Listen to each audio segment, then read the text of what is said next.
Hi, everyone. Welcome to Spirit Switchboard. I'm your host, Kerrilynn, and you are listening to us live on the United Public Radio Network and the UFO Paranormal Radio Network, 105.3 and 107.7, New Orleans.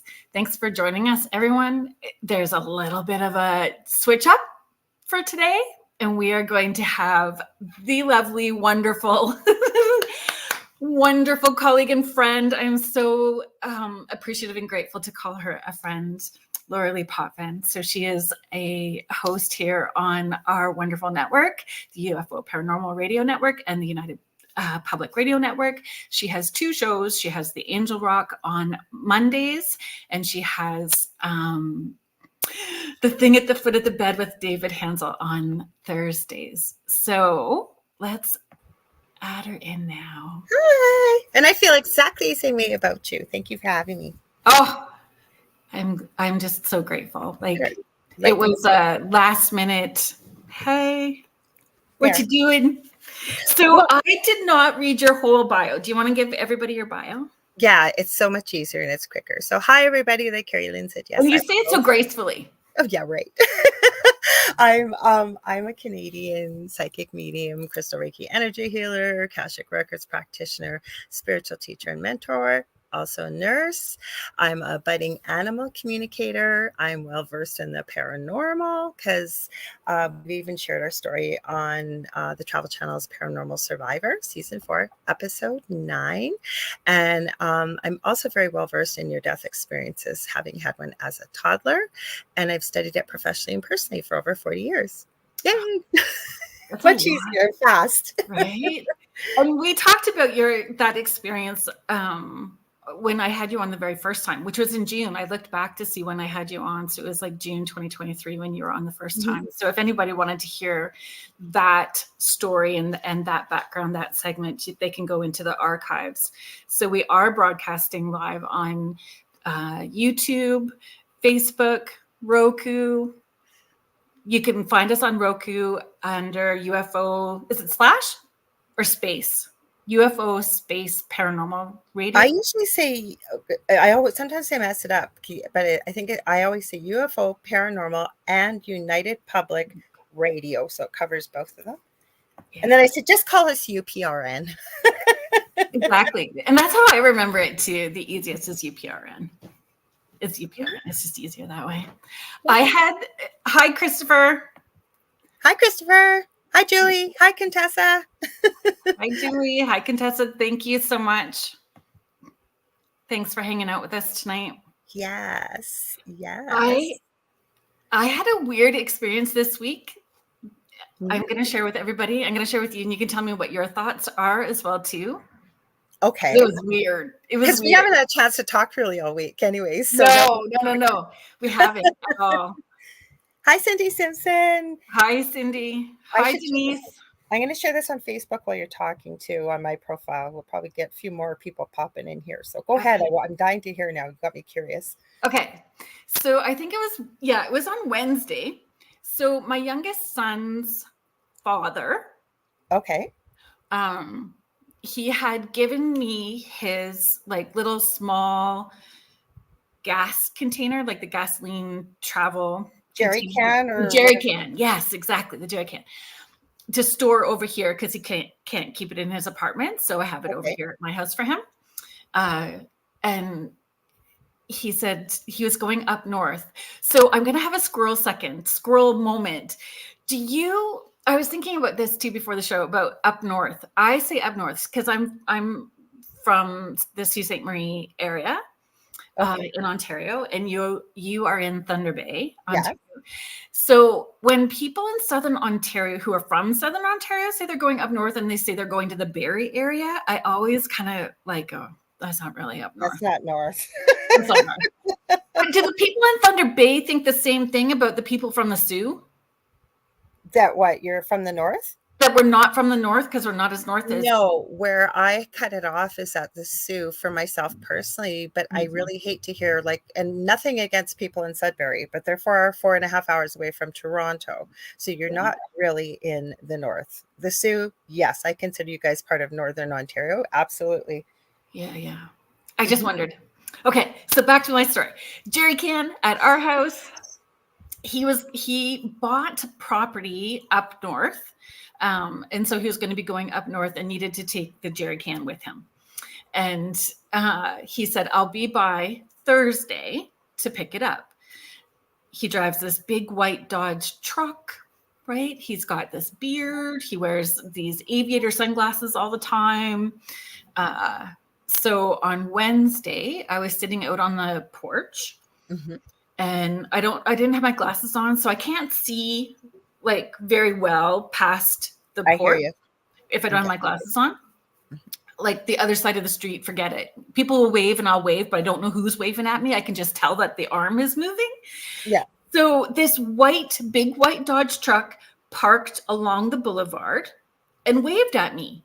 So I thought I did something wrong. So I'm like, oh my goodness. I waved back. I went, just a second. And I'm signing, like, just 1 second. And I dashed through the house to go to the backyard to grab the jerry can.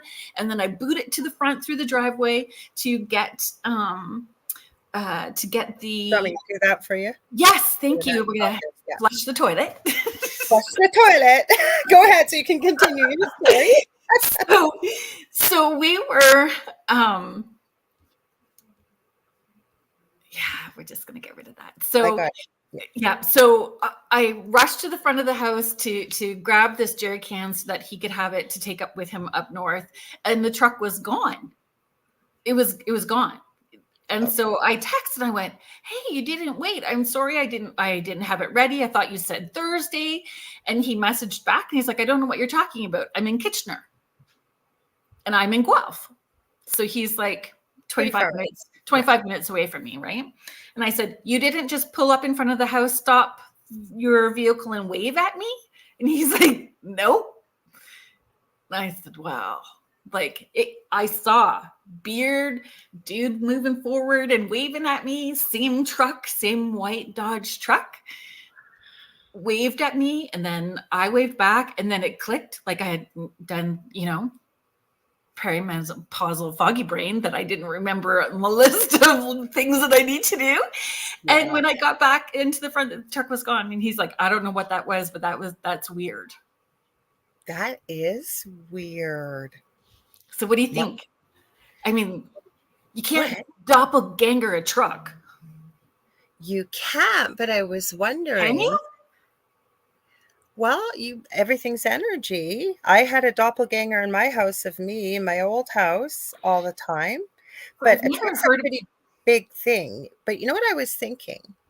I was thinking, because with the abilities that we were using, because I believe we all have them, is that what if you were kind of just given a view of it for some reason? Maybe you guys were both thinking of it at the same time, popped into existence, like you could see it, remote view, like portal time dimension. I don't know. Like, if anybody that's listening has a thought, join in the conversation, because it was a thing. It was, hi, Wiz, thank you for being here. You know what? That is. Hi, Jody. Crazy. Isn't it crazy? It's very crazy. And I've had a lot of like weird little things like that happening. I don't know if it's just the way the planets are lining up. Hi, Kathy. Thank you for being here. Hi, Fiona. Thank you, Amanda.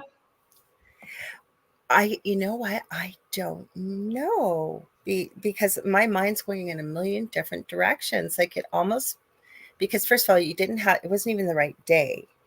Nope. Second of all, not the right day. To me, it's just almost like did you switch a timeline? Did you go forward? I was thinking about that alternate reality, something layered over top. Yeah.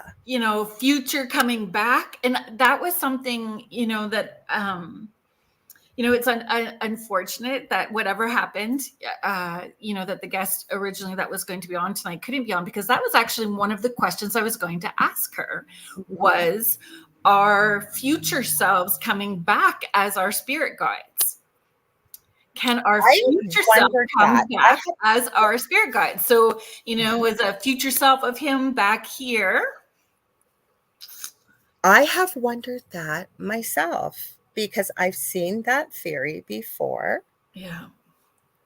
you know what? But to me, you would think there would have to be a purpose. And as I'm listening, being really clairaudient, as most of us doing this work are, I'm thinking, was that to let you know to have but you would have anyways, you would have known he was coming, but to have it ready so he didn't take off? I don't know. Like have the jerry can ready? I don't know. I don't know. Well, we can't leave anything on our front porch really because the porch. No, but while you're waiting, yeah, but it wasn't even the right day. It was a day ahead. Denise is just saying coinky dinks and timeline jumping for sure. I like Denise's comment. Maybe that's what it was. Glitch in the Matrix, Lisa. Christel Westfall saying. Well, have you seen those TikTok videos that are out there with Glitch in the Matrix? No. And the person will say, I had a pair of AirPods and I was cleaning. I only have one pair of AirPods. I'm on a strict budget. Like there's no way, right? And then I buy another pair, and they show you right on camera, like they were cleaning and under their bed all of a sudden was an exact identical pair. Like, I don't know if they had something unique on the cover even.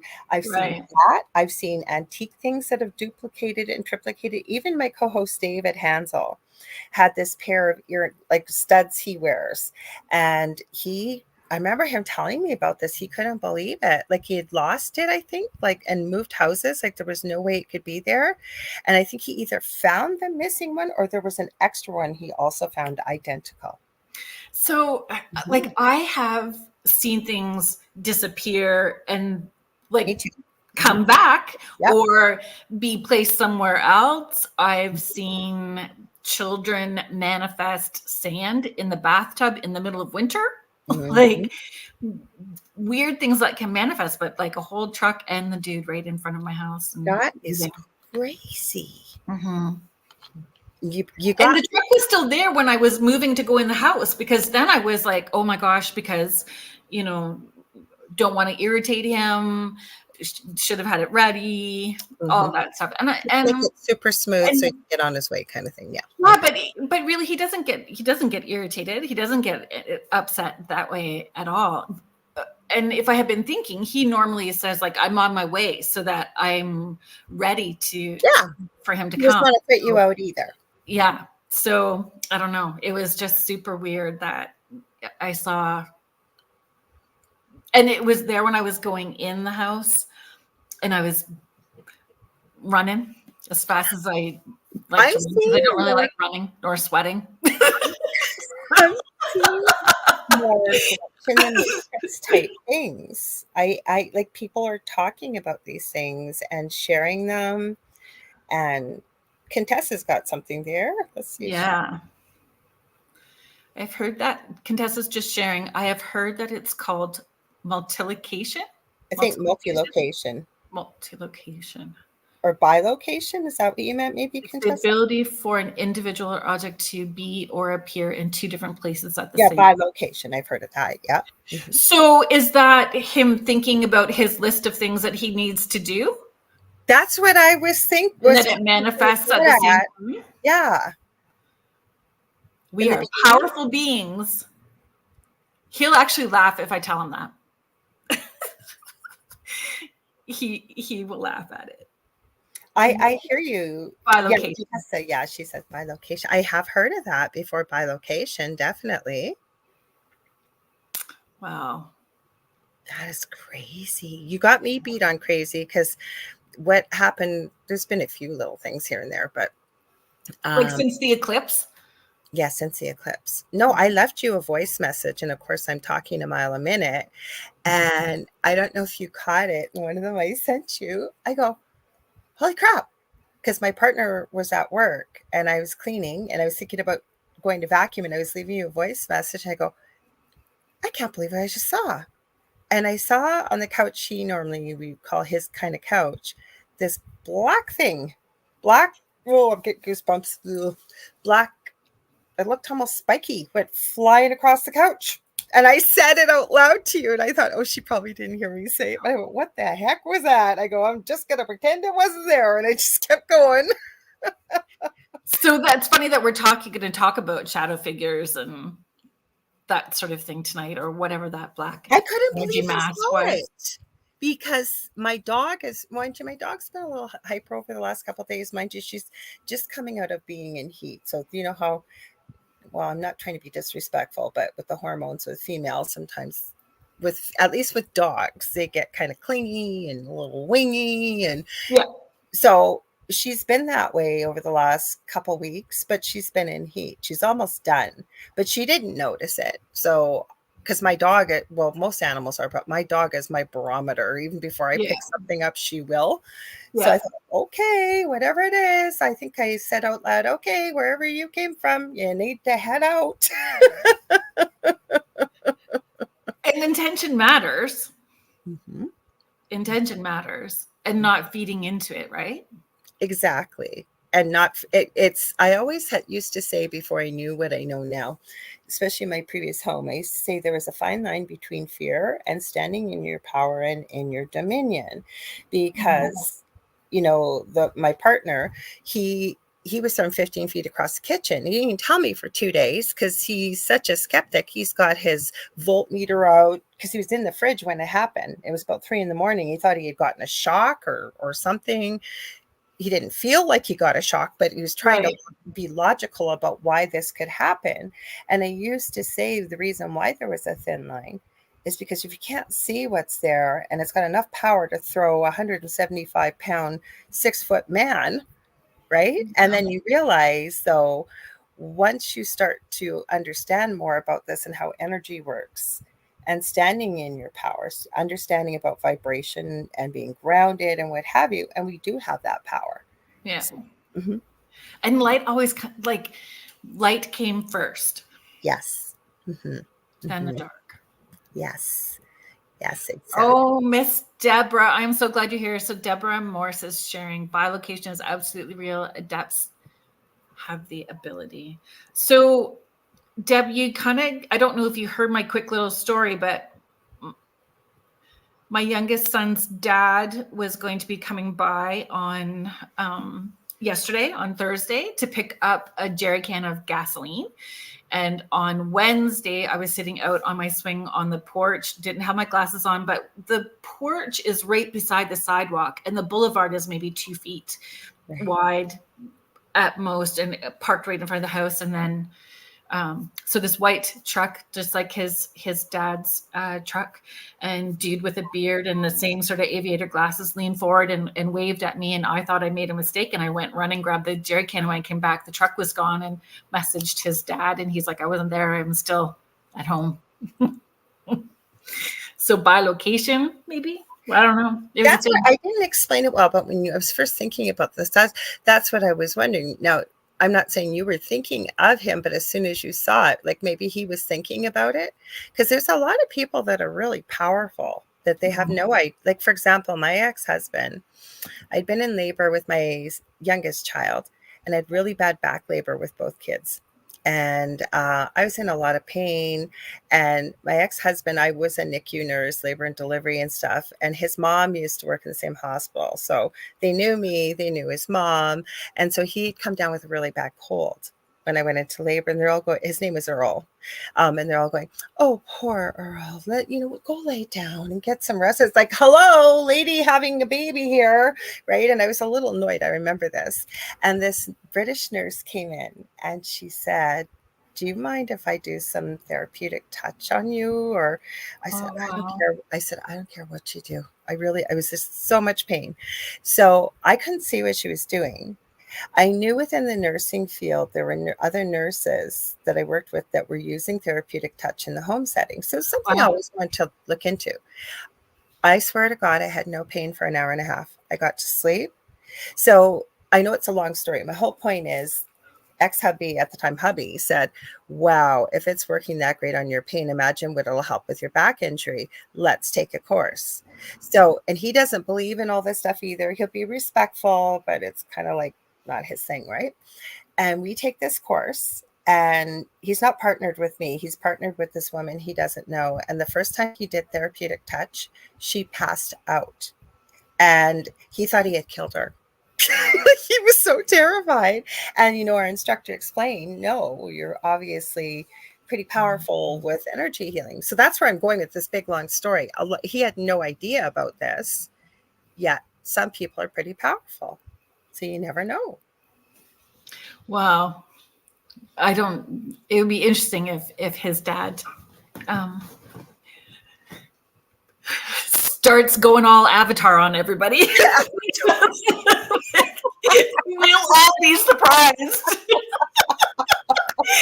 We would love it though. It'll be great for him. He's a good dude, so it'll be interesting. Deb is sharing there was a hit song in the 70s called Radar Love that was all about this. I did not know that song was about that, did you? We're all going to be Google searching the lyrics now. Mm-hmm. Wiz is just sharing that something new for me is seeing animals' energy. Oh yeah, for sure. Animal energy. Yeah, they have similar chakra systems to what we do, but they're much more sensitive. And it's such a misnomer, therapeutic touch, because you don't touch the person. You work with their aura or energy field for people listening. And so I've used it on my animals, or if I've seen an animal that needs healing, or, and you can offer it. If the animal doesn't want it, it just won't accept it, right? But I know that I usually have to stand back a lot further than I would with a human being to do therapeutic touch. Because are they just more sensitive? Yeah, much more sensitive. Yeah, absolutely. Mm-hmm. Interesting. Okay. Mm-hmm. Shadow figures. Can we talk about shadow figures? We talk about whatever you like. Well, I'm a little more grounded now than what I was earlier. So we won't be too squirrely tonight, but we can go wherever you like. Let's talk about you know what? The minute I met Kerrilynn, she said hi, and I knew I was going to be friends with her and just adore her, and I do. So she mentioned she didn't know what was going on tonight. So if you need me, I'm there, because I love doing shows with you. So we're going to go wherever you like, or wherever the people in the audience want to go.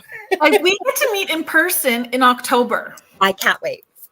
So in October, folks, Lake Superior Paracon is happening in Thunder Bay.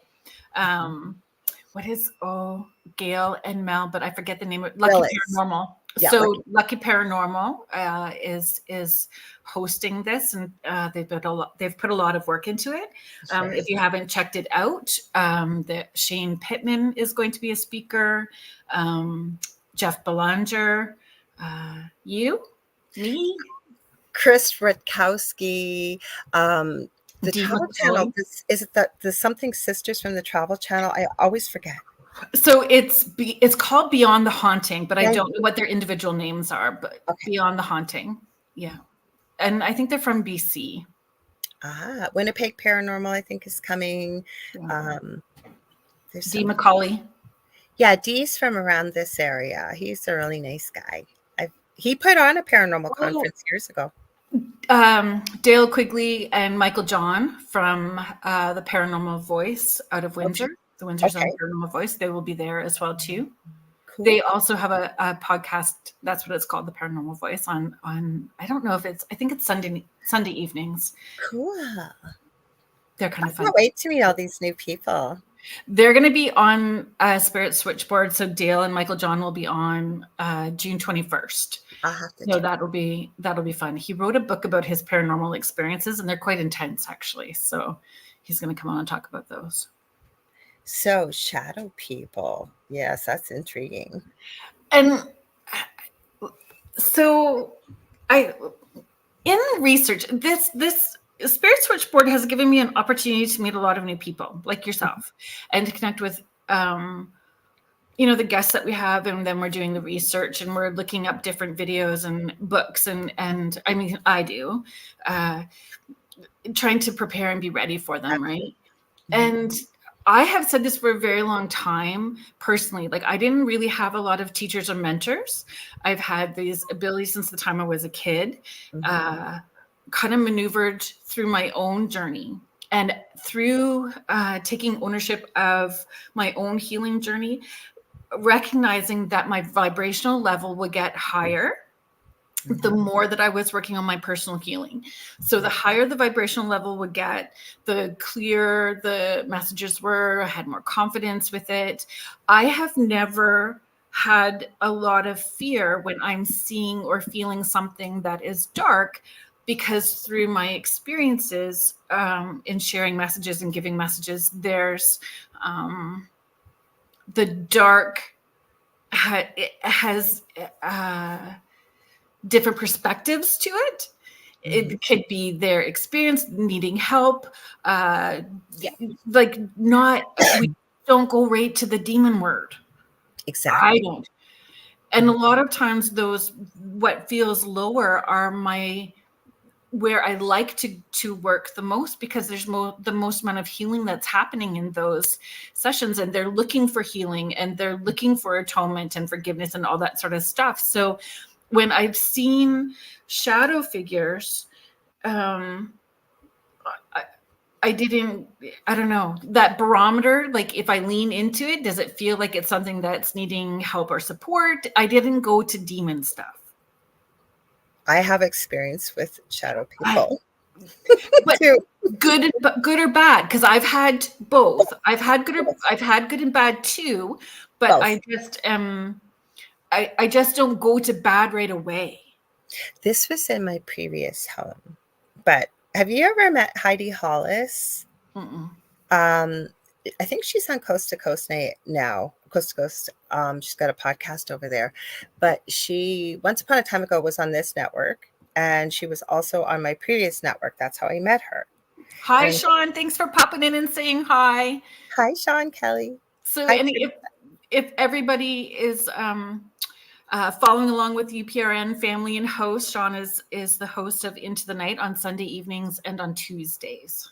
Yes. Awesome. He was just recently on too, so if you look through the archives, you'll find that segment when he was on. Cool. He was, yeah. Mm-hmm. So Heidi, she's been talking about Hat Man and Shadow Man for a long time. She's actually trademarked the name.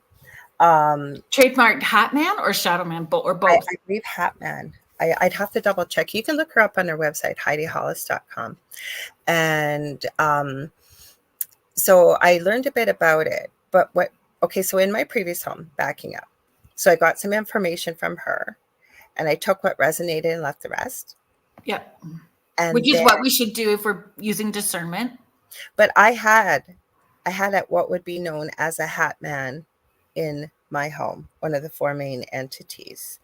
So before I get into that story, though, and I've had some conversations on panels with people, that there are people that believe that anything in shadow is automatically evil, negative, and you should stay away from it. I do not agree in any way, shape, or form. It just feels so fear-based. It feels like you're feeding into the fear immediately and perpetuating it. Mm-hmm. But the Hat Man and the phenomena behind it, and the lore is, and it always shows up this way. It's tall, it's dark, looks like it's wearing a fedora. I know you know this for people listening. And like he's wearing a trench coat. And he didn't do much with myself, really. It seemed to be, I lived all with men, obviously. My partner's a male, my two sons, they had a lot of experiences and led to a lot of negativity and what have you. But that's the problem, right? People do exactly what you said. And I'm still not convinced what this Shadow Man, Hat Man, why it was there, what he was doing, because we had four main entities in the home. But he was there, and I've seen pictures of it caught on camera. That's part of Heidi's podcast. People write in asking about this phenomena. What is it? Why is it there? How can I get rid of it? And she has said that this has been around her since she can remember, back to being almost a toddler. And so she reads people's letters with their permission and gives, hi, Jonathan Keyworth. Hi, Jonathan. And she gives advice. She especially has really tried to help children experiencing these kind of things, to help them. I believe she's got a couple of books out there to kind of empower them and to help teach them about it. So, help them out, basically. But I think it's wrong to jump to the conclusion that anything that is a shadow is a demon or negative. So Exactly. Cindy is just Cindy Simpson. Thanks for being here, and thanks for finding all of the shows on the UPRN Yes. network. She's just saying, "I love Sean. Watching Sean is how I found so many amazing It podcasts on was the so channel." cool. Mhm. Teresa is just sharing the bowler hat. Mine looked like he was wearing a fedora or a cowboy hat. And I have pictures in my phone. Can I say they're real? No, but there was one here locally somebody has sent me that they said they caught in their kitchen on video. I have that one. There's been a couple other ones I've had over the years people have sent, and he always looks the same. So my question about that is, so if it's Hat Man, then you have people, so now it's been named and everyone putting their energy and intent into it. Are we creating just more of that, right? Like, Yes. I knew not nothing called a about, tulpa. like a tulpa, but I knew nothing about this thing when I first saw it. Like, this is years ago, right? And I So didn't know. Go ahead. sorry, no. My ADHD, I will rein it in. So everything that happened to us in that home, I had strange, weird things happen. And none of it was I looking for it. It always found us. So I didn't know what a Right. hat man was. And the reason why I knew he wasn't going crazy, because we were all four of us, well, my son with autism can really tell us this at red eyes in my closet, but we were all finishing each other's sentences on what we were seeing and what we were experiencing. So none of us knew what a hat man was. None of us knew. I mean, of course, you know what I'm saying? Go ahead. Are they all clumped together then? Shadow Man, like Shadow People, Hat Man, are they all considered the same? Or are they not all different factions of something? What I'm going to say is, I think there's the Hat different Man factions. notoriously has been called associated with something demonic. I can't say that because I really can't. There, because there was four main entities in our house, and I think there was a portal, at least one portal in that house. So I think things would come and go. So dimensional.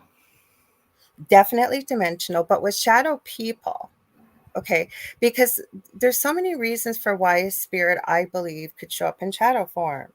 Like, what if, and we've seen this in paranormal investigations where they run out of energy and they need energy. What if something really was trying to manifest, but only had enough to show you a bit of a shadow or what have you, right? Or maybe that's their form that they take while they're. So lower astral beings too. Mhm, mhm. So yeah.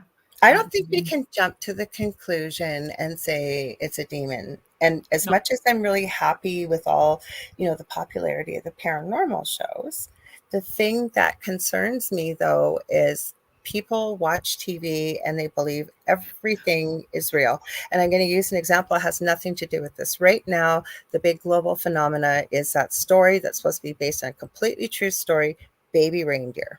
And what's off of Netflix? Everybody is fighting about the fact, is this a real story? Isn't it?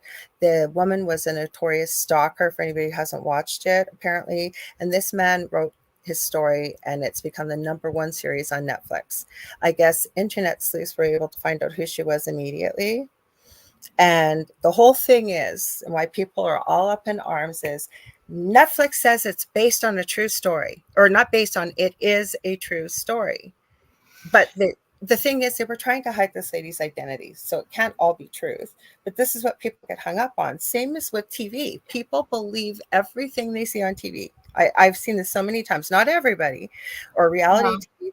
That's the gospel truth because I saw it. Not everybody will take the time to research too, right? Mm-hmm. So let me just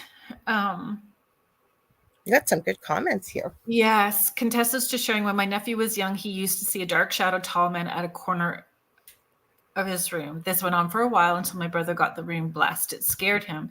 He would scream and cry. So I've done a lot of work with children who are sensitive and children who are having these kind of experiences. Mm-hmm. It's where I really started off, like 17 years ago, when I started doing this work full time. And some of the shadow figures that I have seen were loved ones that were crossed over, that were needing support or help. And so it would be scary to see a shadow in the corner. And then I still have those left brain questions. Is there a nightlight? Is there a street light outside of the window? There's other things to consider too, before we go to the spirit, even though I'm the person that, like, I see the shadow people too, but we always go left brain first, and then we go to like the woo-woo end of things. Jonathan is saying black holes eat light. So why couldn't shadow people absorb light for energy? So that is something that I've also heard too, is that they feed off of the adrenaline that happens when little people are, the fear. They feed off that adrenaline. So anger, fear, sadness, depression, illness. And I've met many people that went through severe haunting like we did. And then you'll meet other people that are working in this field, and bless their hearts, they'll say, I've never had an experience, I've never been touched, I've never had anything happen, I want it to happen. Or I've had really well-meaning people back years ago in our house saying, will you just send that, because something claimed it was a demon, told me its name. That's kind of how this all started years ago in a dream, like it happened 10 minutes ago.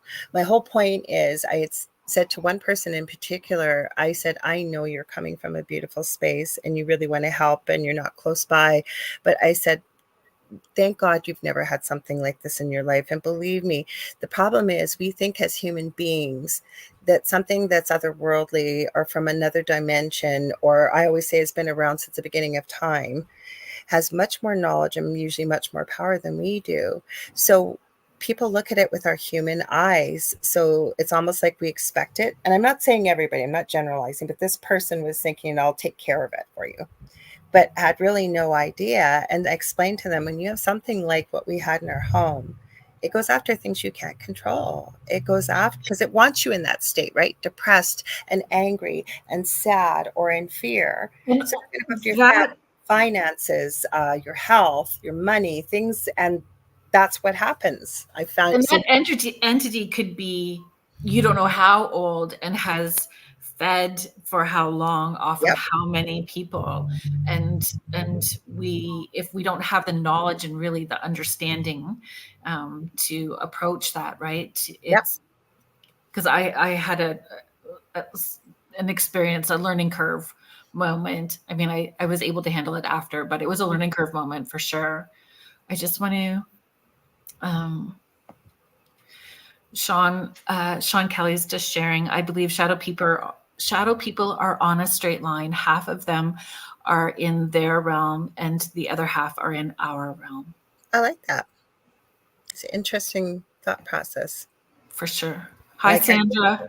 Thanks for being here. Hi, Sherry. Thank you so much for popping in and chiming in the chat and being part of our show. We're not giving individual messages out today. We are just talking about shadow people, soul eaters. We're going to get into some of those or experiences. If you've had any of those experiences or want to join in the conversation, please do. We're glad that you are here. So Deb Morse is my friend from California. She's magnificent. Everything about magnificent. So she's a sensitive medium. She was a nurse, similar to you, and a lawyer. Oh, wow. Oh, yes. All of that. So she's saying the Netflix PR pushback about that general vibe is the promo should have said based on a true story for all sorts of legal reasons. That's the buzz in the law community. I agree. I was trying not to get too far off base about it. But okay. But Deb is right. Yeah. And I've been watching this and looking at the analysis of the body language, and it's a fascinating case, really, but very tragic. Very tragic. To hurt people. Long story, but I just pulled it in from as an example, but I couldn't agree more with you, Deb. Hi, Michelle Plummer. Yes, hi, Michelle. We are just, yes, we got to flush the toilet. I'm trying to get onto it. I thought I had blocked them. I'll delete them. There you go. Flush the toilet. There we go. They're flushed. Thank you to Howie for sharing that comment with us. So Kathy's asking, what are soul eaters? So it's interesting,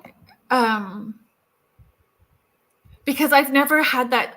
We talked about it today because we were seeing it on a different podcast. Oh, let's just shout them out. We both have, we're fangirling.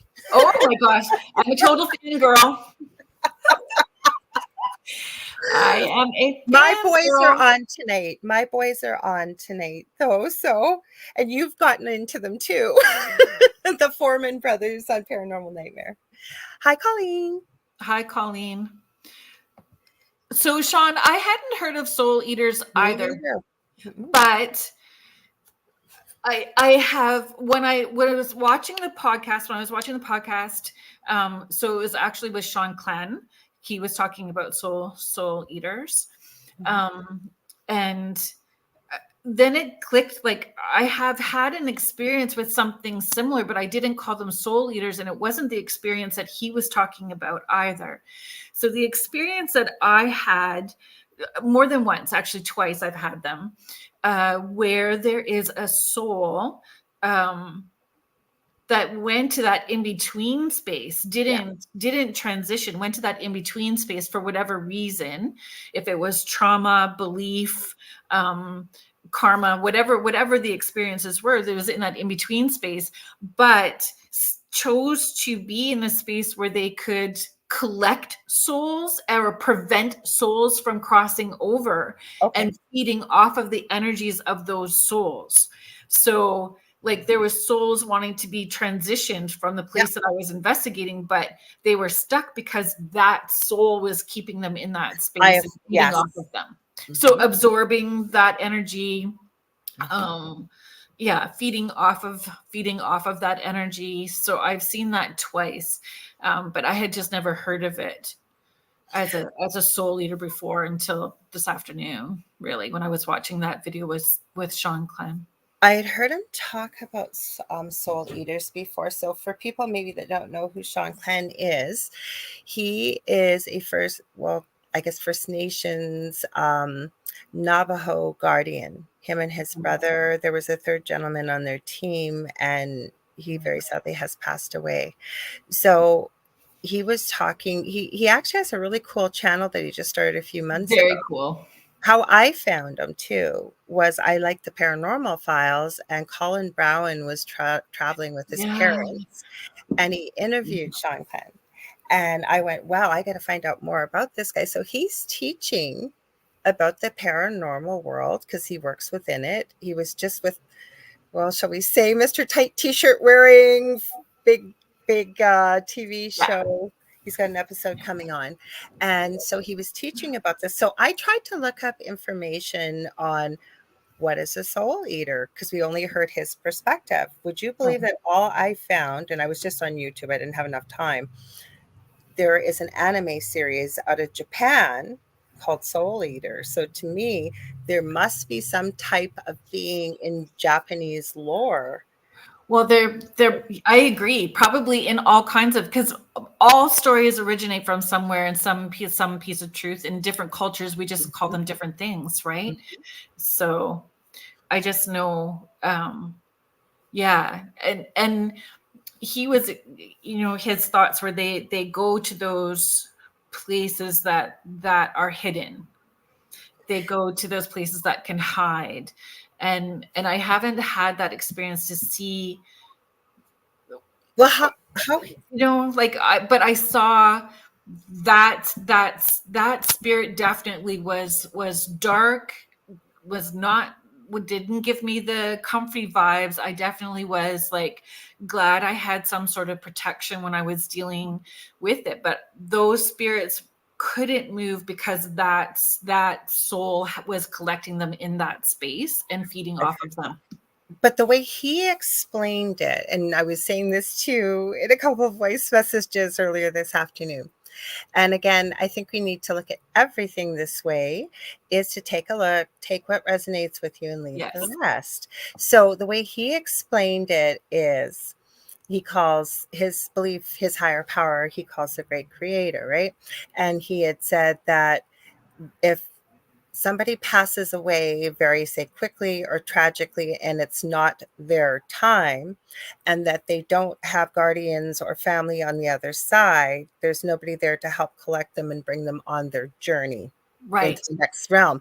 And so he said the soul eater's main purpose was to clean up so that we don't get an overabundance of lost souls on this plane on Earth.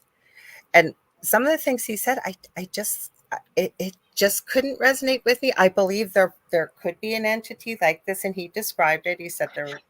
Yes, which then comes back to good and evil, because if that person, if that entity, if that soul eater is doing their role in making sure that there is not this overabundance, is that evil? If they're just doing what they need to do to make sure they're cleaning up, is that good? Is it evil? I love what he said. And remember when we were first talking about him and we went, yes, yes, yes, because on his other channel, they were doing the paranormal investigation and they were going after the skinwalkers, right? And Which is they a misunderstood term too. Yes, very misunderstood. Yes. And he said, though, what I loved about them, they did find the skinwalkers. You guys can watch this on their YouTube channel. It is crazy what's caught on camera. They're like the wind picking up and the whole bit. But the beauty in it is they weren't there to remove the Navajo skinwalkers. It was their place where they stay. They knew that, but they went in there to offer assistance and to help settle the energy. Yes. So that was something I had wrote down too, right? About spiritual harmony, which is originally where I got hooked into Sean Clenn, was understanding spiritual harmony and our intention. Are we going in to help? Are we going in to provoke? Are we going in to understand? And what is our intention? Yeah. And that has always been the way that I've worked from little to now, is helping and moving and not abusing spirits too. That's why I liked how he talked today about this video, though. And I know we've had conversations off air even about this. You know, on Earth, there's always that yin yang, that hot, cold, white, black, whatever it may be, good, evil. And the way he sort of left it at is it's terrifying to run into something like this. But he said he sort of explained in a way with the belief system he had that it's necessary and they have a purpose. So right? My other thought is they have this beautiful tradition of oral stories and oral teaching that the rest of us have lost along the way or never had to begin with. Yeah. And so if we were to ask, would there be a history for us to learn that and have a different perspective as well too, because that's so far outside of what we know. So right now it's uncomfortable, but if we now are open to it and then we have an experience, we may have a different, perspective, or we hear a different take on it. You know what you made me think of with that? And I think I think you watched this video too, when you saw his channel, because I think we talked about it briefly, is he actually has on the new channel, Sean Clenn Productions, he's got pictures of beings. And he asks you to use your gut. Did you do? How did you do? Actually, pretty good. I think I got one wrong. I got them 100% right. Well, I knew you would. Yeah, I got them 100% right. I was proud of myself, though. Yeah, one wrong is good too, because it just means you're tuned in really well. Well, not just using your eyes. You can't use if you use your eyes, you get them all wrong. Yes. All wrong. So I'm so sorry that I interrupted. And go ahead. He's sharing, can you tell the difference between good and evil? Can you tell the difference? And it really is leaning into feel. But the more that you are on a personal healing journey, the better you are going to be able to discern what you are feeling and picking up. And some things that look scary are not. And I see that in sessions with people. I have had people get very upset with who is coming through first. Yes. Because there's healing coming through that have done horrible, horrific things. Exactly.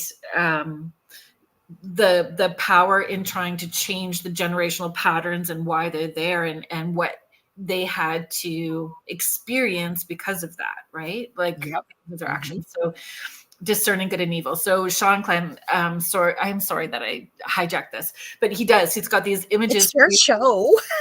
These images you can look at, and he says, "Is this good or is this bad?" And he goes through it with you to say which ones were good and which ones are bad, and talking about that. Right? There's a couple of messages I wanted to get through this. Joanne Belisario is saying, "I guess the trap souls that are preyed upon would see it as evil," and this is true because Sean Clem teaches the same thing where he's saying, you know, if you don't have a belief system, you can get stuck, and you need to find the light somehow, because that is what he believes, right? And what he's been taught through oral stories and generations. Teresa is just sharing, I'm not sure about the soul eaters. I'm trying to wrap my head around it. The thought process, Teresa, is so that we don't have this overabundance. They're not taking up that space. He says they eat them, so we don't have the overabundance. And I got to agree with you, Teresa. I couldn't agree with everything, because to me, he said there were places that the creator can't go. Well, in my mind, I believe in God. I'm not telling people what to believe, but for me, if God created us all and we are the I am, we are all a part of God, whatever you want to believe your belief system is, part of that is we have the ability to create. Yeah. And the thing is, if it's here, there's some power that has helped either help it create something to create that other thing, or it has been created by the creator, if that makes sense. So he was saying also that, you know, your loved ones and your guardians and whatever, if you pass really quickly or it's unexpected, they won't even know. I don't believe that. I don't, because I think we're looking at it with human eyes. Yes. Because we know with the spirit world, you could be in a gazillion, bajillion different places at once. Like it just didn't make sense to me, that part. And something that he shared that made sense to me and validated something that I have always believed, was that we don't get to know everything. We can't know everything because we have to have those experiences once we pass. Yeah. Like we don't get to know. So we have to be okay with the unknown parts. Contessa is just sharing, this kind of reminds me a little bit of the sin eater, when it's the sin eater eats a ritual meal in order to take away the sins of the person that is dying. Oh, it's up here. Sorry, Melody. I had it up and I wanted to get to it. Melody was asking, so do you think they can reach souls that are still living and in a fragile state? Well, that comes back to the shadow people, because the shadow people, paralysis, like people that are in sleep paralysis, are seeing that shadow person. And again, his Sean Clen's experience saying that the shadow people were created with no face, and so sleep paralysis is coming from a place of jealousy on their part, in wanting to take that identity and take that soul and have an identity that's separate, and individuality, right? But I have had to help in a home where it definitely, but I saw that shadow figure. It was definitely coming from a portal outside of the house, coming into the house above the person's bed, and literally making them sick, feeding off of them, and needing to go, and that door being closed and moved. And it's not easy, and it doesn't happen in one go. No, it can't. No. It And the doesn't other thing I like what he said too, Kerrilynn, and I have to agree, and we're not making him the be all the end all. It's just so we come it's across. Just fascinating. It's fascinating. It's a different way of looking at things, but I love the perspective, because I don't agree, like I said, with possibly everything. And I'm not saying he's wrong, because I don't know everything. But to me, with my belief system, I believe there's soul leaders? Absolutely. You can call them whatever you want. They're there. But he was also talking about the breadth and depth of different entities, and whatever you want to call them, creatures, spirits, whatever you want to call them. And I agree with that. Yeah, because, I do. Like, and he said there's not just angels and demons, and that part I agree with wholeheartedly. Yeah. things that we do not understand, and it's a rabbit hole, and we can't understand it all because we're still on the human side of things, right? Mm-hmm. We're still on the human side of things. And I know that, yeah, what I got scratched by was not, I don't know what it was, but it was dark, and it was a creature, and I wouldn't say that it was a demon. It was something different. I have a picture I took in my previous home, and I was wearing, it was a bra, but it looked like a bikini top. It was super cute. It was pink. It had plaid. Like, it really looked like a bikini top. And I was combing my hair in the mirror in the bathroom. And I always have my phone because I'm listening to something. And all of a sudden, as I'm looking down, because I start looking down because I feel this burning right here, like burning, burning, burning, burning. And I look down, and I have a picture of it. It looks like something burnt its fingers into my chest. And my partner didn't believe me because he's a skeptic. He's going, you must have done it yourself, or you must have brushed your hair. And then when he started having things happening to him, then he finally realized, oh yeah, maybe there is something going on here. So it's not fun when you, well, if you get injured either way, it's not fun, but especially by something dark like that, because it's just got such an icky, skeevy feeling. Would you agree?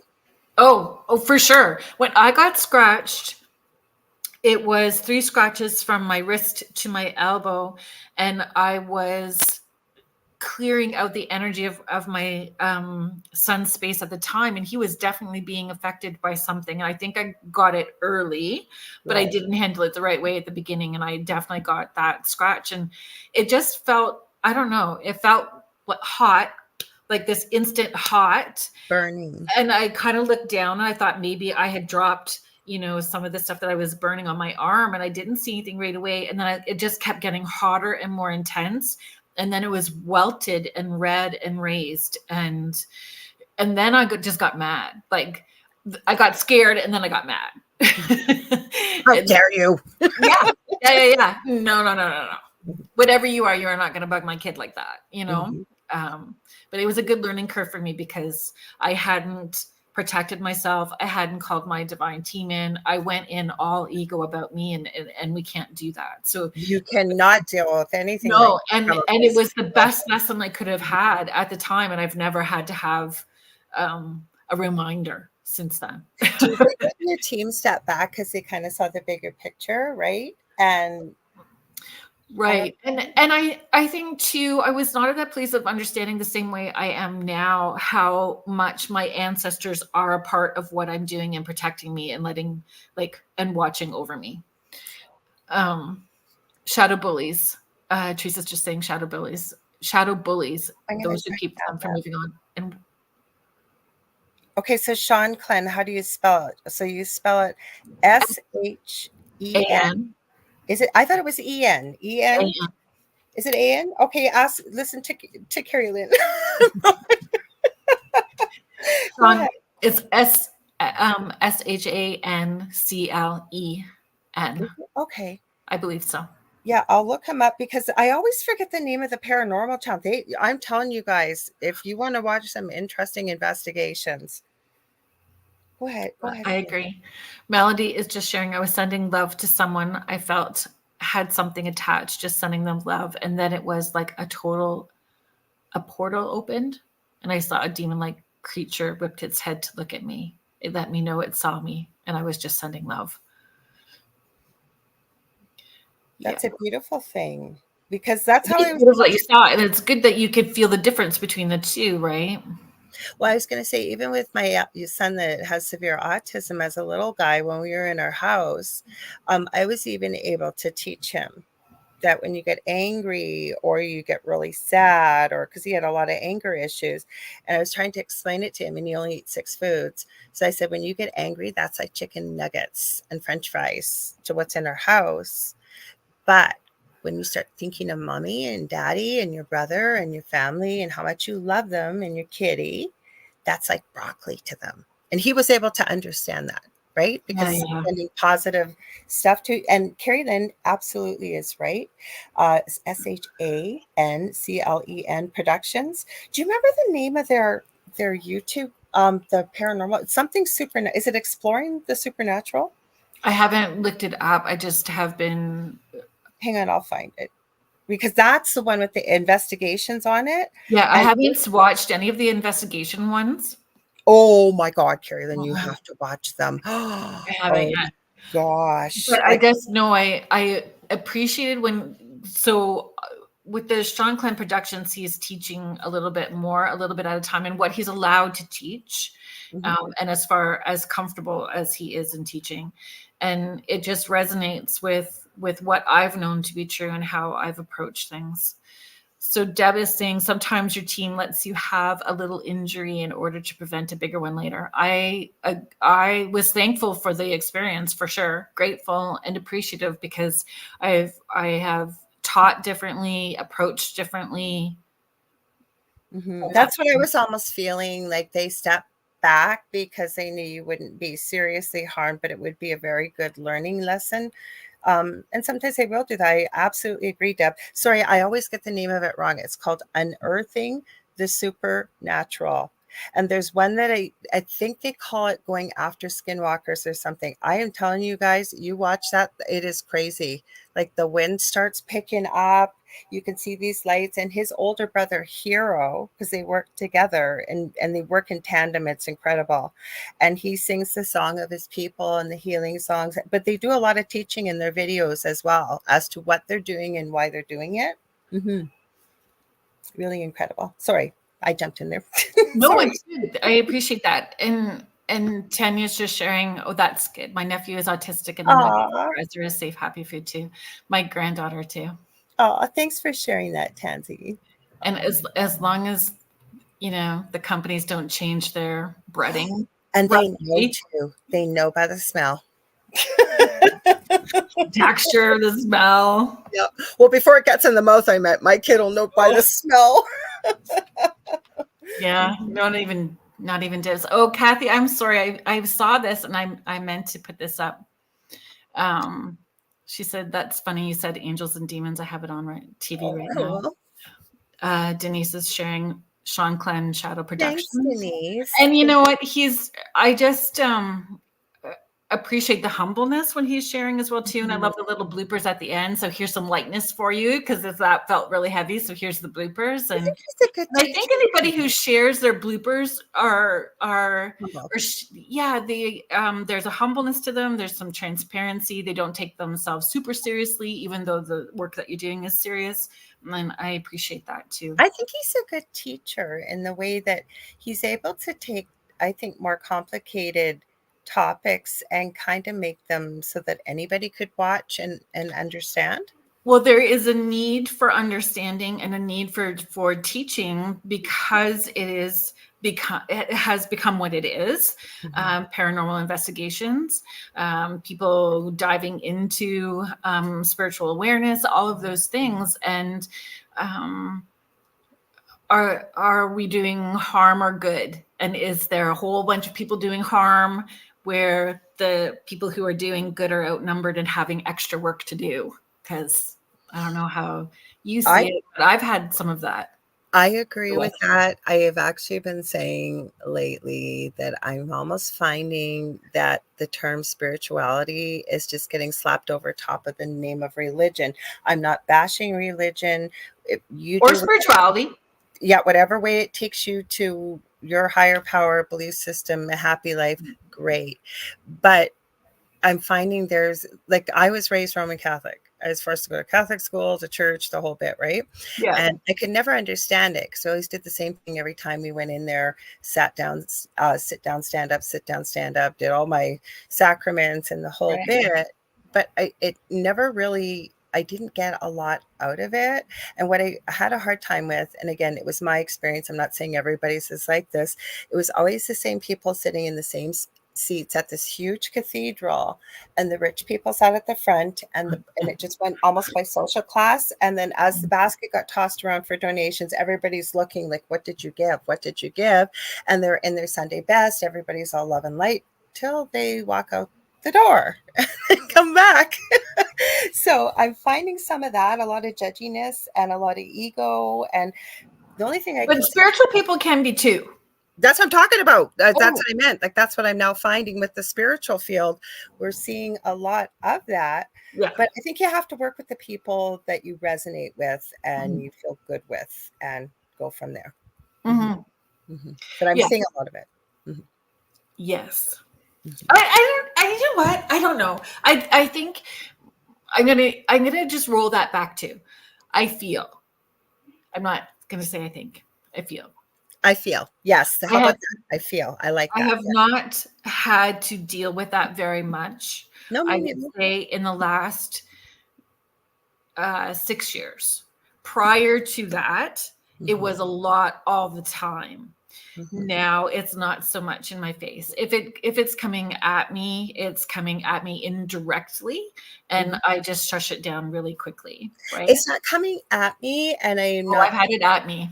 and I'm not dealing. I'm Yeah, sorry, and I'm yeah. not Me. dealing with it. But I will hear from other people, and I'll hear them out, and I always say it's not my job to judge. But No, I just choose not to spend my energy in that arena, if you will. for Is sure. when And it's coming at you, there's not a lot you can do. that's right. And we're sorry. It's I feel the again, I hammer this home all the time. The more that we take ownership and accountability with our personal healing, I think it kind of moves, it separates. And I also switched how I was directing my energy to people. Praying doesn't always work. My email is kerrilynn.shellhorn@gmail.com. If you have a complaint, if you have something positive to say, you can send it to. But I think people will say, because they get in the love and letter track, I'm going to send you love, I'm going to send you love, I'm going to pray for you, I'm going to pray for you. But if you're doing that to somebody who is in a low energetic space, they respond like a hurt dog because they don't understand what's coming at them. So they snap, growl, bite, they hurtful words, actions that are hurtful, they give you more of what you don't want. So if you sent that energy, prayer, thought, intention, healing to the relationship that person represents, then it goes to that collective consciousness of one. It ripples out gently to them, and they're not going to have that jolting reaction to what you're sending to them, right? So, all mother-daughter relationships, all sibling relationships, all coworker relationships, all partner relationships, and then it goes gently to those people. So then I'm on the soapbox, folks. Hang tight for 2 more minutes with me. But if you Wise words. well, I think because we are nurturing people, our immediate reaction, and we're compassionate, we want, and if we're doing light work, we want to jump in and help right away. And so as soon as we jump in, we need to make sure that it's going to go in a way that honors us and it isn't causing more disruption. I agree 100%. So learning how to do it without causing disruption.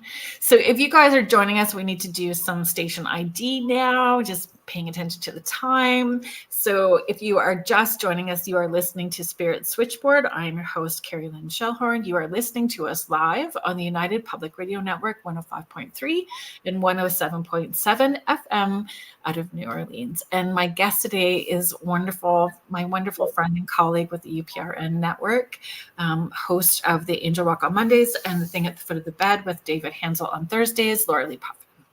Thank you. Thank you for having me. I always love doing this with you. I always tell her we will never be at a shortage of things to talk about.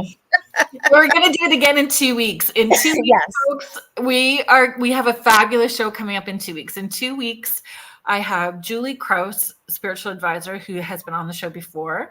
Lorilei is coming back on, and Kim Sage is going to be coming on, and we are going to do a mediumship panel. I'm going to run the panel. I've already got a whole bunch of questions lined up. I'm hoping it will be entertaining and fun for us and educational for people as well too that are tuning into the show in 2 weeks. I think it's going to be awesome. I love meeting new people. Denise, that is awesome. At first, it took me a minute till I read the name. Did you see that? I love it. I'm going to remember that. I'm going to take a picture. Denise is just sharing. I remember seeing a sign at a business. If you have a problem, go to Helen Waite. I just took a picture. I'll give credit where it's due. I'm not going to say I came up with Lenwaite. that. Is priceless. I love it. Love That's it. Love funny. it. Love it.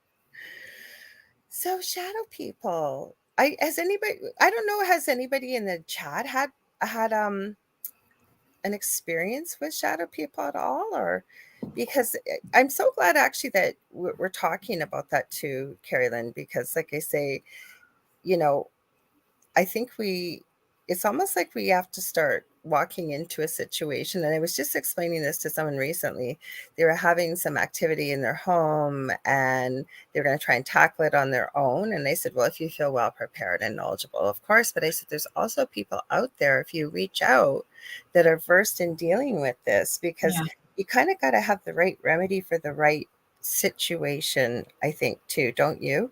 Yes. And then giving you the homework to do to keep educated and on top of it so that you're not recreating a problem again. Like it started for a reason, and understanding and taking ownership of your own healing and feeling empowered within your space. So having the help and support, but being open-minded to what you need to do to move forward in a healthy way too, right?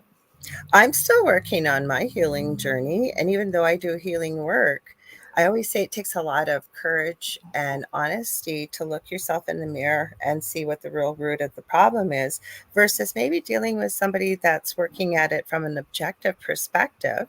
And the fact that going in there being open-minded, and yes, I'm willing to hear what you say, because I Yeah. know it's going to help me heal. I just did that Yeah. on Mother's Day with I had a session. It was a 3 or 4 hour session. It was called Psych K, and it was pretty heavy and went right back to conception almost. I'd never looked at my whole life from that perspective.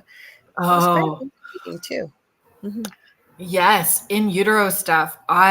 When I was, my birth story with my youngest is really is powerful. And I used to share it a lot at all of the Dining with the Dead events. And I still share it depending on how many new people are there. It's powerful. But that was my thought while I was pregnant with him. And I used to say it, this kid is only going to know me when I cry, because that is all I have done this pregnancy. And so I kept trying to go clear, cancel, and delete these heavy thoughts. You are loved, you are wanted. I was like, please don't. And then energetic cord cutting after he was born, and trying to make sure that I was honoring his role in my world, and back and forth. But recognizing in utero some stuff can go sideways. You know what? So even before I was a mom, and I worked in the NICU, labor and delivery, and maternal newborn. And moms that were, breastfeeding, third day, milk's coming in, hormones all over the place. And moms are just a mess. And they'd say, I don't know what's wrong. I read every book. And I'd say, not to everybody, but someone had a good sense of humor. I say, honey, it's not your fault. What the problem is, the baby never read the books, right? Yes. And the other thing is, and I truly believe this, whether you biologically have a child, adopt a child, or you don't have a child, but you're in a mother role looking after another living being, I don't think we just give birth to a child. We give birth to guilt. And we do. Well, we do. We don't have to, but we do. Generations. Sandra, you've had shadow people experiences. I don't know if you feel comfortable in sharing. Mm-hmm. I would like to hear. Teresa is sharing, I don't want to have a preconception when I walk into a place, which is always good, right? Walking in open-minded. She's also sharing, shadow people are a little scary for me. And I understand that. I would explore where the fear is coming from. Is it coming from past life experience, a personal experience? Is it coming from stories that have been shared with you? Where is it coming from, so that, hopefully you can feel more empowered and move forward, right? Mm-hmm. Because I've had shadow people that were family members. It was just how they were coming through that had healing messages. And then once we worked through whatever was healing that they needed in the spirit world, they presented differently after. Mhm. So, I always ask people to, if they share an experience they've had or whatever, say that I'll do as I know you do. You've got it all set up too, but like even an interview process. But I want to ask them, how did you feel when this experience happened, or what you saw, and explore it a little bit deeper from what because I don't think we've ever been taught as human beings to realize how powerful we are, and that we are quite capable of sensing something, even though we may not think we are. One of the most beautiful exercises I learned years ago, it had to do with remote viewing. Lori, I always want to say Johnston. It's not. It's like a really common name like that. She's on Facebook. She has free master classes to get you into remote viewing if you want to learn how to do it. But one of the cool love remote exercises. viewing. Sorry. I love remote viewing. Well, it's under intuitive specialists. I'll look it up when we're talking. Intuitive specialists. You can look her up. She's got a website under that. Anyways, I don't know if I could do it in like at home so much, but she gets you to get into the habit of every time you change a room, or maybe you're going from outside to inside, you get to stop, if you're able to, take a breath and say, what do I sense and feel that's different? If you don't feel anything, that's okay. There's no pressure. Just getting used to walking into a different area and seeing what you feel, maybe energetically, through all your five senses. And another great exercise too, I remember years ago, say you want to tune into spirit and they haven't been doing it since early childhood like yourself, is to listen to music, especially music maybe you haven't heard before, and decide you're going to try and pick out, say, the bass, and just listen for the bass, or just listen. I found, at least for myself, a lot of those little exercises in the beginning were really helpful, to fine tune. It very helpful. Mm-hmm. Music for sure, and it depends on what you're drawn to, because certain music, you could play that same song on a loop over and over again and it pulls you up into that space. I feel where people have gone kind of lost that ability of discernment or feeling is using the thinking words, being too left brain and not being in touch with their body. And that's why taking those deep breaths and pausing and checking in with your body. How is your body responding to the space? How is your body giving you a message?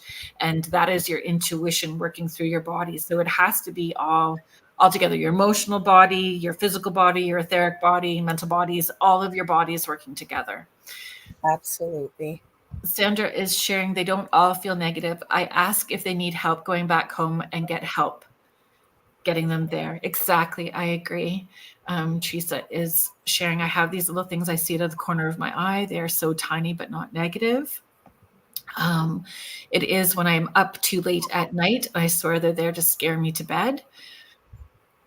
Or watch over and guide, and maybe you're tired, so it scares. Just asking a question, not trying to dismiss or negate anything that you've shared.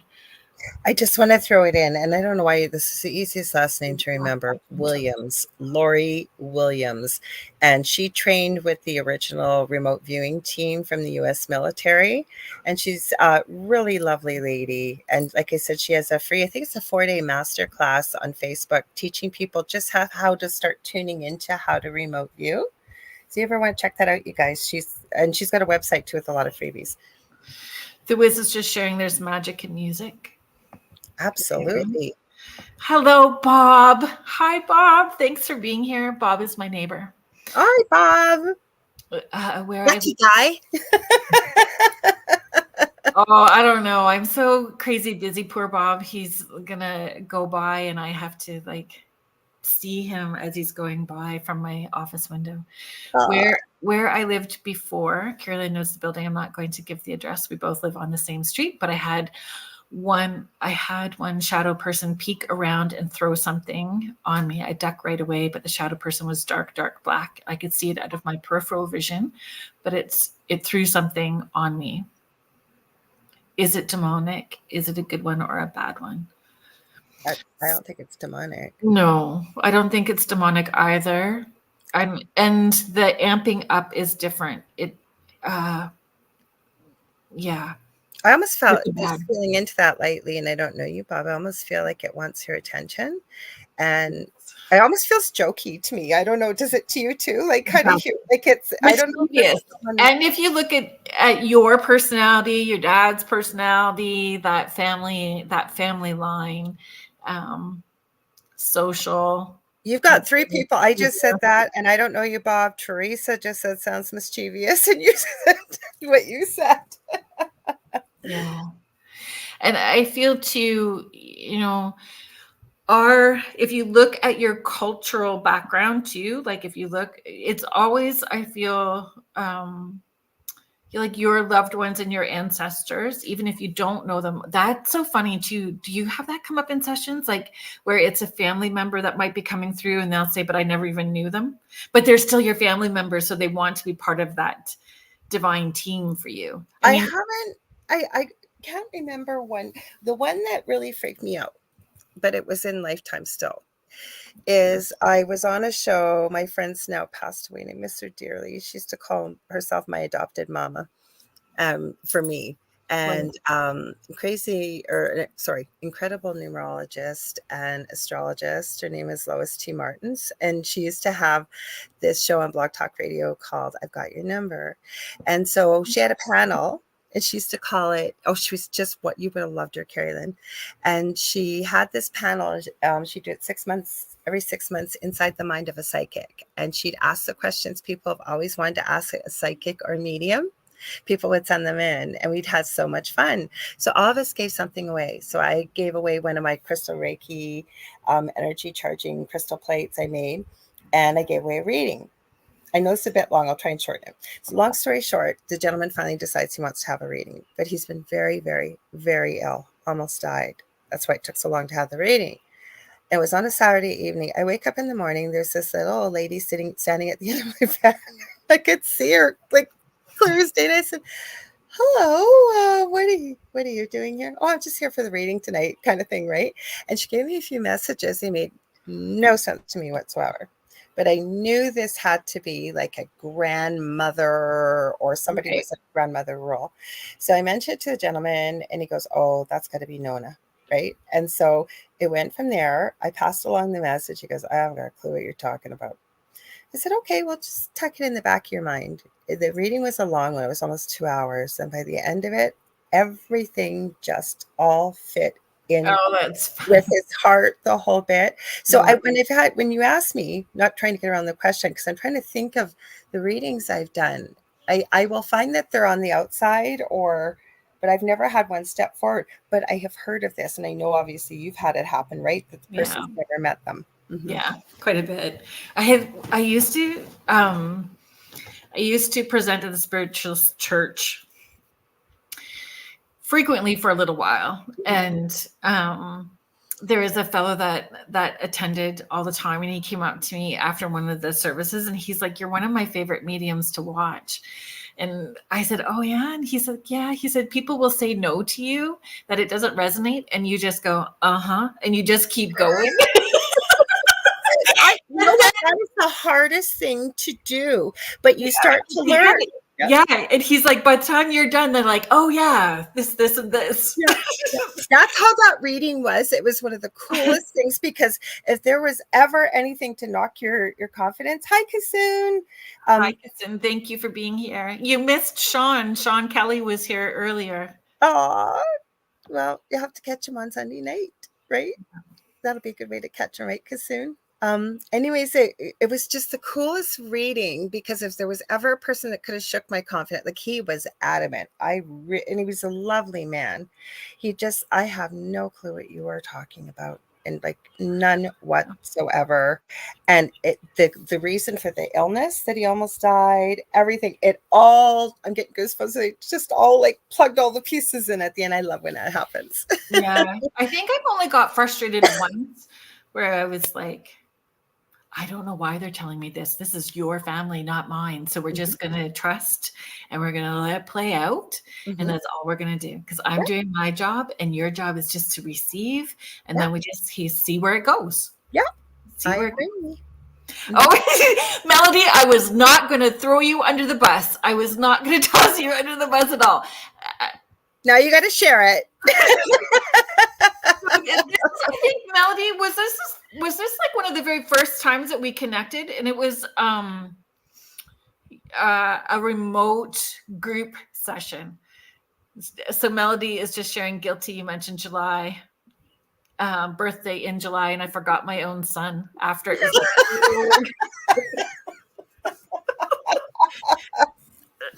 That's okay. That's sweet though. Yeah, and I think too, because when I get going, it's just you're peppering things out, and it could be totally not a way that they're experienced in receiving information, or had a different maybe expectation, even though they may not have thought they had an expectation. You just don't know, right? It's just peppering at you really fast, and they're trying to keep up. So,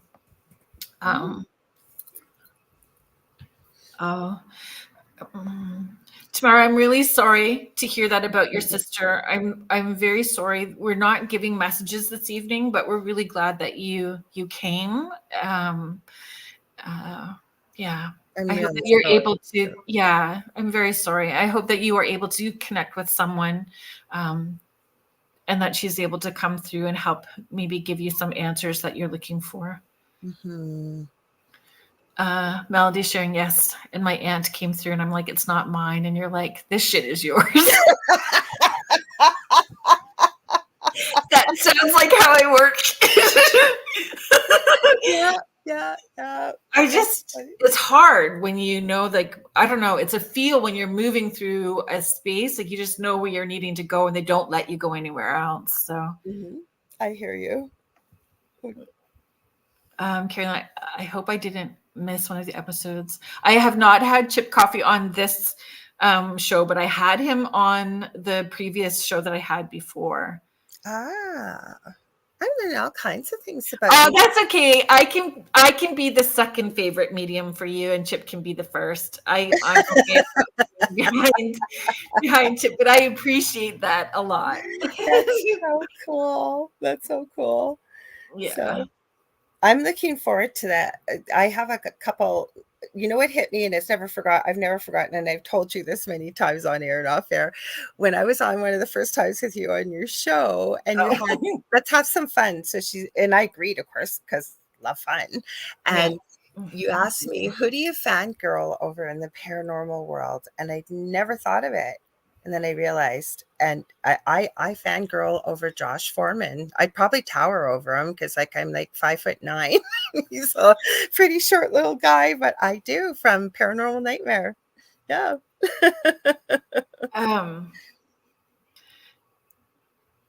When Melody say there? Yeah, sorry, I'm just Melody's saying great lesson for me, and also to know when I share things that it makes sense for them after. That's okay. Because honestly, it's, an interesting lesson about that, Melody, that happened. I think it was last week, not this week. It happened last week. I have been working so much. I'm needing the day off soon for sure. I did a Dining with the Dead. Oh, yeah. So it was last Tuesday. So I did a Dining with the Dead event. So at a Dining with the Dead events that I do, this one was at the Pinecroft in Elmer. So people have their dinner and dessert, and then I come in and I give messages after. Were you wearing your green dress, that one? Is that the green dress event? No. Oh, it's a different one. Okay. I'm not going to say anything. The dress is beautiful. The color was gorgeous. Okay. Oh, yeah. That was a different event. Okay.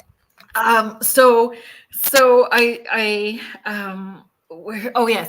gave my messages, and then I came home, and then I had sessions the next day, and the woman pops up, and I'm like starting the session, and I wasn't recognizing her, and I said, have you seen my work before? And she's like, you gave me messages last night. And I'm like, I'm so sorry. Like, when I'm done, I'm done. I try really, some stories you hang on to because of, if there's a lot of sadness or trauma that's just really horrific, you kind of hang on to those. There are people such as, you know, that you make friends with as well too after you've connected that way. But It's like for being the in most part, you have to shut down and move. Like at the beginning, when I first started doing this full time, I was doing anywhere from 5 to 8 sessions a day, 6 days a week for years and years and years. So I just can't work that way anymore. It's like being a nurse, though, you know, like there are people, Oh, for sure. I'm retired. Somebody reminded me that I am. I never chose to retire, but I hurt my back. I still use nursing every day, so I still identify as being a Oh, nurse. for sure. For But sure you are. patients, and I've had them almost some of them come through in spirit now that I do the work that I do. But there are some people that have really stayed with me all these years, and they just, and then to be other people, you used to look at, you were at my house because as a visiting nurse, right? Community visiting nurse. And it's not like you're being, it's just, you know, you see so many people in a day, or like you say with yourself, you're so tuned in. And when you're done, you're Oh done. yeah. Mhm. Julie on the couch. That's how I am. Hello, Ed of the Rift Hi. Nation Network, who's got all these awesome new shows coming up. We were talking about you earlier, actually. You missed it. Or maybe Yeah. you did and you were hiding in the background, but we were talking about you earlier Yes. in a very positive, wonderful way, my friend. Yes. Yes. Jenny, I hope so too. Your boys are so beautiful. I was seeing your picture. Jenny's just sharing. I can't wait to see you at Dining with the Dead in August at 360. Aww. He That's goes, me. Howie says me. Yes, yes, we were speaking of you. Yes, we were speaking of you. Right before we were talking about, I don't know, was it before we were talking about, we've been talking about shadow people tonight and soul eaters tonight. Different dimensions and theories and possibilities of it. So I wonder what the name, I'm going to have to look it up in Japanese for soul eater. That was interesting. And then like I say, you know, the other thing that I've noticed, and I'd love to hear your thoughts on this or anybody else too that's in the chat. Have you noticed that when you get into looking at the paranormal globally, that just certain regions of the world seem to be notorious for a certain type of being? Like Japan, there's always the girl from the ring. Or I found this really great podcaster that tells these stories. He claims these are true life. He even had his best buddy come on there. These stories are so engrossing, and they're not necessarily about the paranormal. There may be a bit, but like his friend was being hunted as a human being up in Alaska. It was almost a 2-hour episode. I was like literally like just so vested, and he claims it's a true story. And then he was talking about how when he was 13, he used to go visit his grandparents. This does have kind of a paranormal element. And he was always told never to go in the sewer tunnel by his grandparents' house. So because the parents and grandparents told him there was a snapping turtle that would eat his toes off. Long story short, they're there for July 4th long weekend. He's about 12 and he's allowed to bring his best friends. Everybody's older than them, so they all go to a party. So the boys go investigating, and his friend just walks right in the tunnel. He says, "That's ridiculous. There's no turtle in here." So the kid walks in and sees this little trap door, and he starts hearing a voice saying, "Help, free me." And he said he could not stop himself. He opened the door, and the freakiest thing, as he opened the door, this being was the exact replica of him. And then he goes into the fact about it was going and doing horrible things. Like it knocked all the fireworks off towards the family in his grandparents' house. Like it was doing horrible, horrible things. And he kept trying to tell everybody, it's not me. This is what this, and his friend witnessed it too. And again, he claims it's a true story. This just seems so incredibly crazy. But what it was about was its goal is kind of relating to what we've been talking about. It poses as the person, so it turns everybody that loves you against you, and then it feeds off the misery and sadness. And it's quite a story. Like, is there something out there like that? Or why do we see regional beings? Sorry, go ahead. Exactly. No, and I read when I was doing some quick research, there is a theory that the shadow people could also be part of us, like our shadow mirroring back to us all of our bad parts, low stuff that's what not we would call the shadow that we all have, the shadow. Our own energy being mirrored back to us, like physical manifestation of our own energy being mirrored back to us. I could even consider that. Because like I say, as I've been in this world longer and longer, you know what, things that I thought before, I've changed my perspective on. And I think we just got to be open to anything. Yeah. So Yeah. Bob, oh, go I ahead. think we don't know enough. I just feel that when there are that many stories regionally, even like I know he's talking about the Appalachians. Ed is talking about the Appalachians right now. Kason Lee is sharing, talking about Japan. The Japanese girl from the Hotel Cecil comes to mind, who was Canadian, actually. Yes. She was Canadian. I'll There find has to be a truth where it originates somewhere. I agree 100%. Okay, this guy's channel. Oh, I love this story about the portrait of Dorian Gray too. Like, I've never read it. I've heard the story. What was the one with Sean Connery that all the characters from old stories of horror and stuff, and it had Jules Verne. oh yeah, yeah.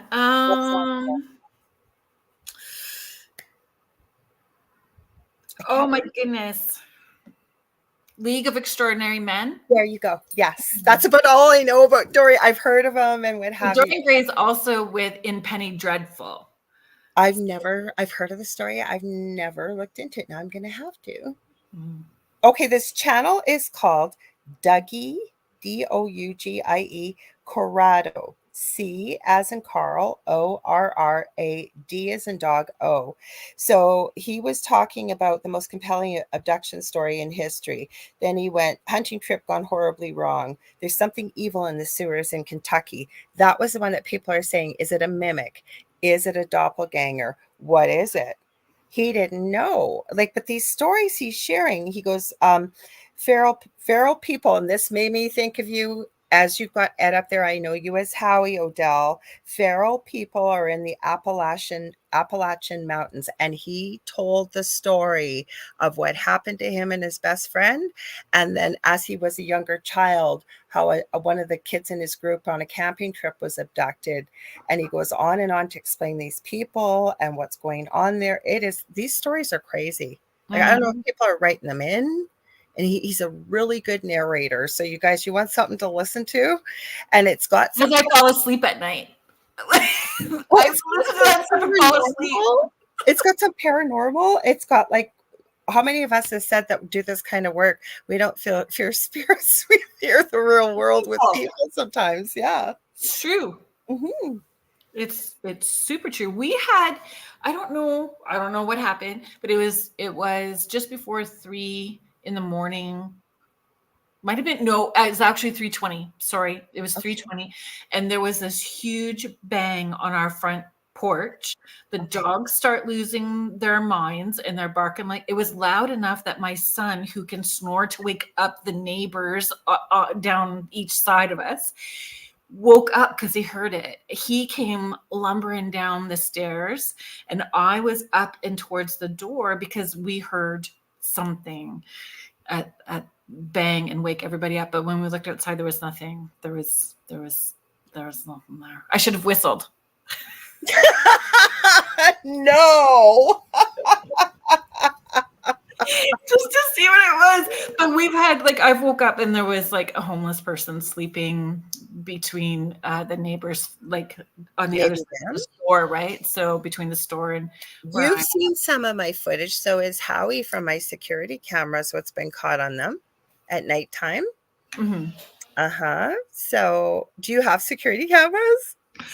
No. Okay. I have a trail cam. Maybe I could put a trail cam up. Well, the neighborhood I live in, it was always notorious for having a lot of crime. It doesn't matter where you go in my city, though, because we're on a port in Lake Superior, right? And so we got a lot of crime in this area. And the area I'm living in on the north side of the city, you know, some streets can be really, really low income. You go one block over and it's like high-end houses. Right. So we got security cameras, and I'm glad, because I could literally be down visiting you and I get a notification on my phone or my watch, and I can look at who's at my door and talk to them, so they actually think I'm in the house. Oh. Yes. The store beside us, their security camera hits our corner of our porch and towards the front and our driveway, actually. Oh, so they could catch stuff for you then too if you needed. Kason Lee is asking, do you guys think that girl from the Cecil Hotel was possessed? That is a crazy story. What do you think, Kerrilynn? So they did find her, right, in the water tower on up above. She also had mental health issues. So whether she was med compliant or not at the time, I'm not sure. I don't know that part of the story. I don't either. I don't know where she was at with her mental health. But definitely the Cecil is very haunted. So if she was extra sensitive, if she was having issues, if she had not been eating properly either and was overtired, she would not be hydrated. Not hydrated. And definitely those spirits there could be messing with her for sure. Because I think she believed she was talking to someone. It looks like she is like moving at them, right? And then to find her the way she was found, that's a little odd because I think the lid was pretty heavy for one person to lift that water tower. Yeah. It's very tragic. It is tragic. Yeah. You know who lives across the street? The hotel is fascinating. Do you know who lives across the street if you watch TikTok? Pete Monzingo. Tall, redhead. He comes from a family of little people. His mom's become quite famous on this. She's adorable. And they do a lot of videos together. He's got a really super cool singing voice. He actually tried out for The Voice, I think. He lives right across the Cecil Hotel. So if you check out some of his videos, he's actually tried to maneuver a drone across and into the windows because that's his big thing. He wants to see what's going on at the Cecil Hotel. I think it's layers and layers of stuff, plus the energy. And one of the serial killers from like the 60s, 70s was also living there for a while. Was that Richard Ramirez? I think so. Was he the one that was on the dating game? Yeah. Yeah, him. He was there too. Like, so just the people, the transient people that were there, just the energy of it is intense. Yeah, and the elevator, the way that, soon, like you said, the way the elevator was opening and closing on itself. Yeah, it's a creepy video to watch for sure. You are right, though. Like, if you're not in the right frame of mind, and whether you have mental illness and not, like you said, maybe not eating well, not med compliant. We're not saying she was. Yeah, but we don't know all the factors to it. But it could be possible. I agree 100% that if something had bad intentions, that and depending on, could she see, like you said, extra sensitive, like it could have influenced her. I don't know where she is from. I think she was from BC, but I know she was Canadian. She was Canadian. It's a sad story, really. It's a very sad story. Very sad. This went by so fast.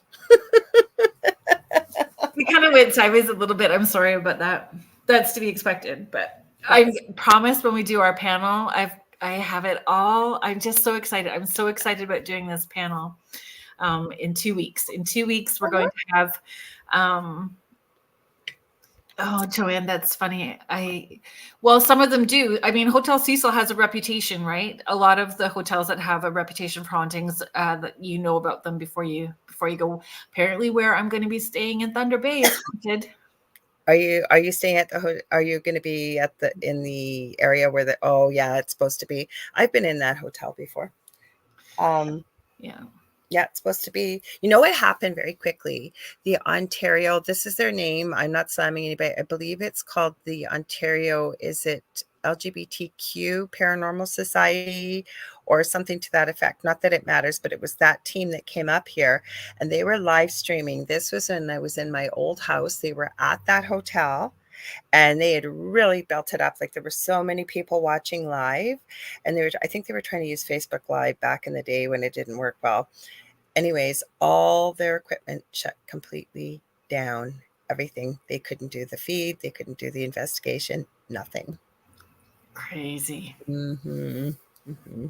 But Spirit will do that. I mean, they've done it to Jody and I when we've gone to certain cemeteries that we've gone to investigate.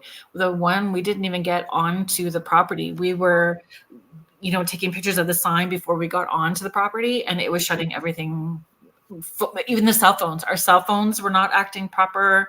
All the equipment messed up before we even got in. Then we just had to leave. If Spirit doesn't want you to investigate, they're going to shut you down right away. Well, just to add, in the area you were staying, you were 2 minutes away from the marina, which is a beautiful area on Lake Superior. But we are known for the legend of Nana Bijou, or the sleeping giant. And it looks like a sleeping giant. One of the world's largest untouched silver mines is there. That giant apparently is there to protect that mine. And anybody that tries to access it, usually tragedy, I believe, befalls them. It's part of the legend. Protect the land, protect the resources. Mm-hmm. Mm-hmm. Don't be an arse. That's the easy way. Yeah, don't be an arse. Right? You think. Mm-hmm. You would think. Contessa, I believe so. I believe that season was kind of based off of Hotel Cecil. I've never watched that series. I've meant to, and I have never watched it. I need to. I haven't watched all of them. I kind of dipped in and out when I feel. I just did The Boys. I'd never. That sounds terrible. I just sorry. I watched the whole series of 3 seasons of The Boys. Sorry, guys. I'd never watched it. I just watched like the occasional show. That is like, oh my gosh! And the new season's coming out, I believe. The Boys? Of The Boys in June. Mm-hmm.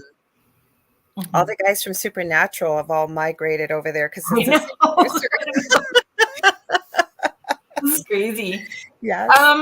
So if you guys stick around on the UPRN network, our one of our faves, Jeffrey Pritchett, is love Jeffrey. Love Jeffrey. Mm-hmm. So Jeffrey Pritchett is up next with Church of Mavis. Mm-hmm. Next week I have Martha Decker Hazard. I may have mucked that up, and I apologize, Martha, if I did. It may be backwards. It could be Martha Hazard Decker. But she is a retired detective out of Texas. Ooh. And she's a sensitive paranormal investigator, and the Haunted Hill House. I don't know if I know about that house. Yeah. She wrote about the Haunted Hill House. She's also wrote a book called Paranormal Profiler. So looking as a detective, what kind of questions to ask before you go into an investigation. Awesome. Mm-hmm. So she's going to be on next week, and then the following week will be the panel week with Julie Krause, spiritual advisor. She has been on before. Kim Sage, she is not. I'm really looking forward to having Kim on, and then Lorilei Potvin. So I'm looking forward to it. Yeah, it's going to be kind of like the fun segment that you and I had, and I'm hoping teachable at the same time too. So I'm going to think about the questions that I may have been asked, and I'm going to tap in with you guys and see what kind of questions you get asked repeatedly as well too, and some fun ones in there, and see where it goes.